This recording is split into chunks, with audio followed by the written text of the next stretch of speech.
Hello again, and welcome to another Build the Ghostbusters Ecto-1. We are finishing up issue 14 with stage number 50 today. We're going to be adding the jump seat to the workstation we started last week. So we have this with the phone holder. Jump seat's going to fill in some of the space here. It's a lot of pieces in this kit, but again, like the other seats, a lot of it's just assembling the seat. So I'm going to open this up and get started.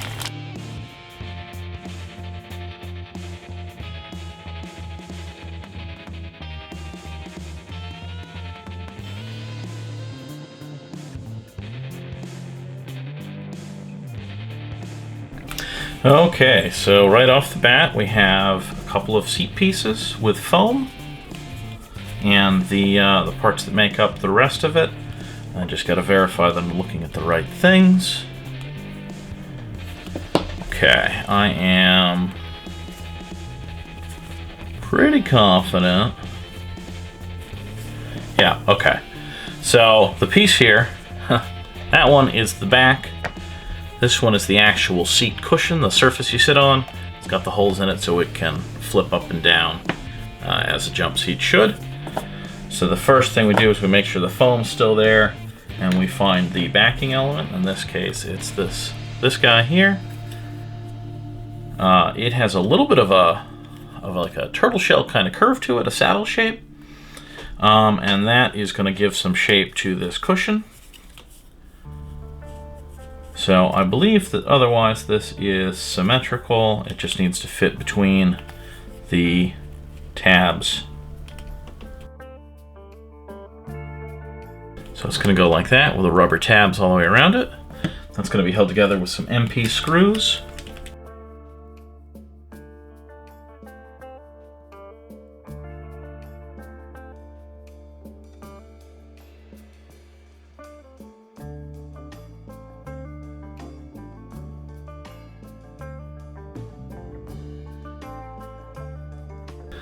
Okay, so that is our seat back put together. It's got a nice bit of squish to it. And like I say, I think otherwise all is well. There are two little notches here on the bottom. I don't know how those are going to matter. I just can't picture that meaning anything. I can't think of how it's going to go together where that will mean anything. Anyway.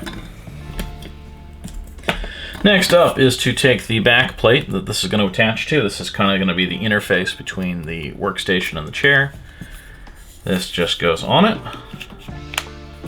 like that, and it is held together with 4 EP screws.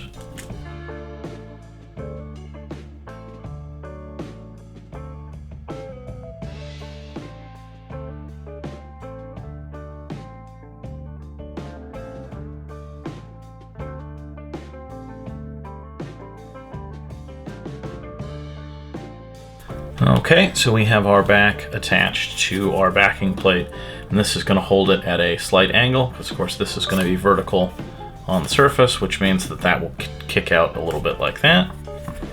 We also have this lower bracket to attach. This has got kind of angled ends, and this is what's going to hold the bottom together. So that's just going to go on the bottom here with 2 HP screws to hold it in place.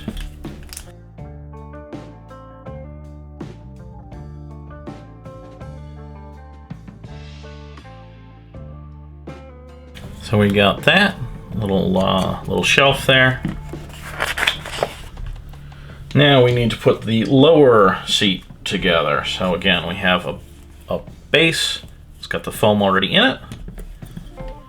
We have the insert that's going to go with it. This has the 2 hinge spots, so we got to kind of fit those in and get the tabs underneath everything. So those hinges come out the holes in the sides. All the tabs should be on top of the plastic. 4 more HP screws are going to hold that together. I'm sorry, MP screws.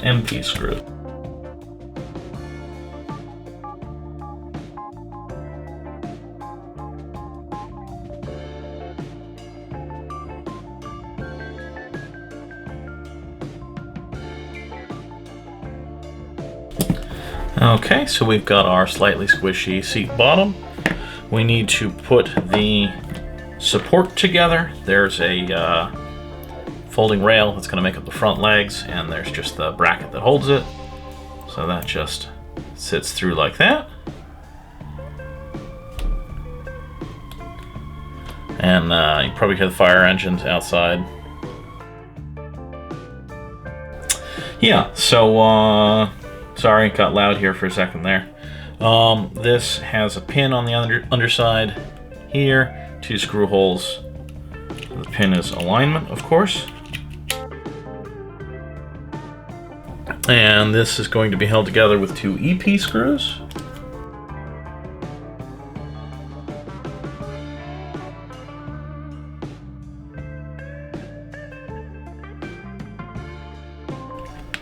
I don't know if it matters, but there's a mold finish line on this crossbar, and the way I've put it together, that is going to face out, and I would rather have it face in.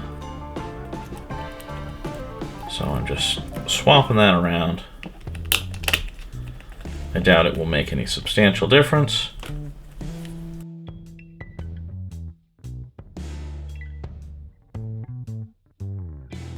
No, really seems to make no difference. If anything, it doesn't quite fold up as well as it did the other way, but still clean side out versus the mold mark side.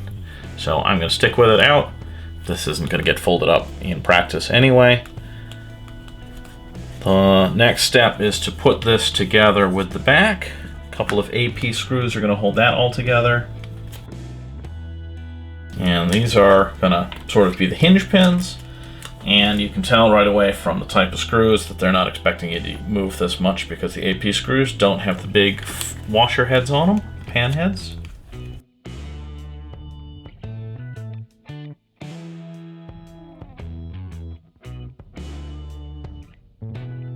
So there we go. We have our base attached.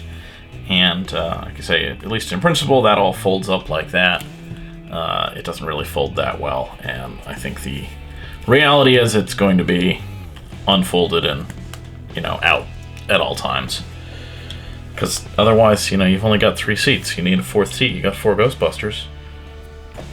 I guess you could put 3 guys up front, but, that seems uncomfortable too. So, the last step is to bring in the workstation, and this will fit in that empty space. And that is going to be held on with 2 IP screws.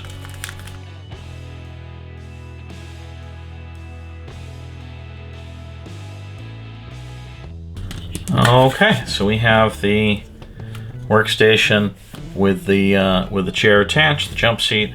And like I say, in principle, that folds up, that folds down. You got a little bit more space, whatever. But realistically, it's going to go like that in the car. The front seats are up here, the one rear seat is further behind it, the gurney is in this area. That's the build for Stage 50. You can click on that cat to subscribe, click on the bell for notifications. At the moment, this is the last Ghostbusters kit that I have here. I don't know if the next box will show up on time or not. Usually they come in a little early, so yeah, I got a gap. I don't know, maybe. Could be back-ordered kits again. Anyway, if you want to see any other episodes you might have missed, there's a playlist up for the Ecto-1 builds we do on Wednesdays, and another for the DeLorean builds we do on Saturdays. Have a good one, guys.